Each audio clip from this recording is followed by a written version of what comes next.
ఆగో. అన్న మీదున్న ప్రేమతో ఆ క్షణంలో ఏదో ఎమోషన్లో కొట్టేసి వెళ్ళిపోయిన తర్వాత అయినా ఈ మద్దాలి శివారెడ్డి అనేవాడు పలానా వాడు మామూలోడు కాదు, వాడు ఇంకా చావలేదు, హాస్పిటల్లోనే ఉన్నాడు, లేస్తే వస్తాడు, వస్తే ఏసేస్తాడు అని తెలీదురా. నేను హాస్పిటల్లో ఉన్నప్పుడు నీ గురించి ఏం ఆలోచించానో తెలుసా? శివారెడ్డి నుంచి ఎలా తప్పించుకోవాలి, ఎక్కడ దాక్కోవాలి అని పారిపోయి ఉంటావు.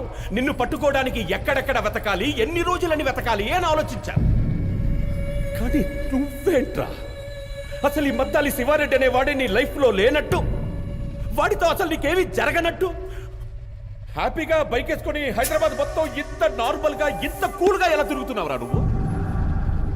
ఎవరు సార్ మీరు? ఎవరు సార్ మీరు? నేనెవరో నీకు తెలీదు. మీరేం మాట్లాడుతున్నారు? మీరు ఎవరు అనుకుని ఎవరితోనో మాట్లాడుతున్నారు? నేనెవరో నీకు నిజంగా సార్ మీరు ఎవరు సార్?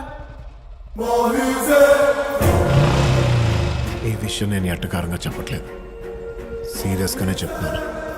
జరిగిన విషయం నేను మర్చిపోయాను. నా లైఫ్లో కానీ నా మైండ్లో కానీ నువ్వు లేవు. మా అన్నని చంపాలనుకున్న విషయం నేను మర్చిపోయాను, నువ్వు మర్చిపో. ఈ విషయం మీ ఇంటికి వచ్చి మీ నాన్నగారు చెప్పానే.